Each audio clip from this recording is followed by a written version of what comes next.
السلام علیکم میرے پیارے دوستو، ایک بار پھر سے میں آپ کا تہہ دل سے سواگت کرتا ہوں میرے یوٹیوب چینل پر، جس کا کہ نام ہے وے ٹو اسلام۔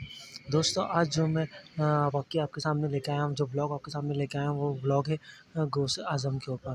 جی ہاں دوستو، غوث اعظم کی وہ کرامت جس سے 300 مردے زندہ ہو گئے تھے۔ تو جانتے ہیں دوستو اس پورے واقعے کو۔ تو پلیز میری آپ سے تہہ دل سے گزارش ہے، پلیز اس بلاگ کو آپ آخری تک ضرور دیکھیے گا، اور ذرا بھی پسند آئے تو پلیز اسے لائک سبسکرائب شیئر ضرور کیجیے گا۔ تو چلیے دوستو شروع کرتے ہیں۔ دوستو، ویسے تو سرکار غوث اعظم کی بے شمار کرامات مشہور ہے۔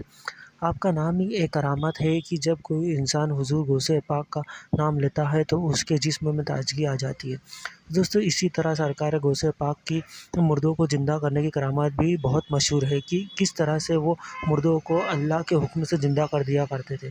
آج کا واقعہ بھی یہی ہے کہ جب قبرستان میں غوث پاک کی کرامات سے 300 مردہ زندہ ہو گئے۔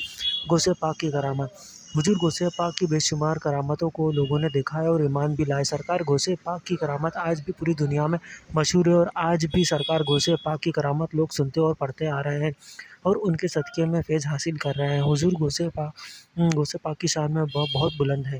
دوستو، اس واقعہ میں ہم آپ کو بتائیں گے کہ غوث پاک کی کرامت سے 300 مردہ زندہ ہو گئے اور اپنی قبر سے باہر نکل آئے۔ تو آپ سے گزارش ہے کہ اس واقعے کو پورا پڑھیں، اس سے آپ کا ایمان تازہ ہو جائے گا۔ سرکار غوث پاک رضی اللہ تعالیٰ عنہ کے نانا جان حضرت عبدالسمئی رضی اللہ تعالیٰ عنہ کے پاس ایک بیوہ عورت اپنا مردہ بچہ لے کر آئی اور رو کر کہنے لگی کہ میرے شوہر کی یہ ایک نشانی میرے پاس رہ گئی ہے، اور اگر یہ بھی مجھ سے جدا ہو گیا تو میرے جینے کا سہارا ٹوٹ جائے گا۔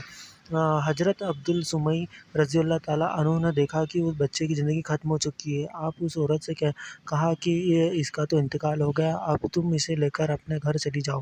اس کے بعد وہ عورت روتی ہوئی جانے لگی۔ اس سمے غوث پاک کے چھوٹے بچے تھے، لیکن اللہ تعالیٰ نے تو انہیں بے پناہ مقام عطا کیا تھا۔ اس کے بعد غوث پاک نے اس عورت کو روتے ہوئے دیکھا تو آپ نے اس عورت سے رونے کی وجہ پوچھا تو اس عورت نے سرکار غوث اعظم کو سارا ماجرا سنایا۔ غوث اعظم رضی اللہ تعالیٰ عنہ کو اس عورت پر ترس آ گیا اور آپ نے اس عورت سے کہا، اماں جان، آپ کا بچہ مرا کہاں ہے؟ وہ تو زندہ ہے، آپ دیکھیے تو صحیح۔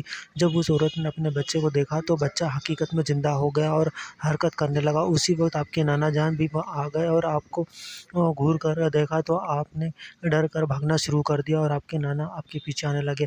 آپ دوڑتے ہوئے وہاں کے قبرستان میں داخل ہو گئے اور آپ نے قبرستان میں کہا، اے قبرستان کے مردوں، میری مدد کرو۔ آپ کا اتنا کہنا تھا کہ 300 مردے اپنی قبر سے نکل کر باہر آ گئے اور پھر وہ لوگ آپ کے اور آپ کے نانا کی جان کی دیوار بن کر کھڑے ہو گئے۔ حضور غوث پاک کی یہ کرامت دیکھ کر حضرت عبدالسمئی رضی اللہ تعالیٰ عنہ رک گئے اور تھوڑا دور حضور غوث اعظم رضی اللہ تعالیٰ عنہ بھی کھڑے ہو کر مسکرانے لگے۔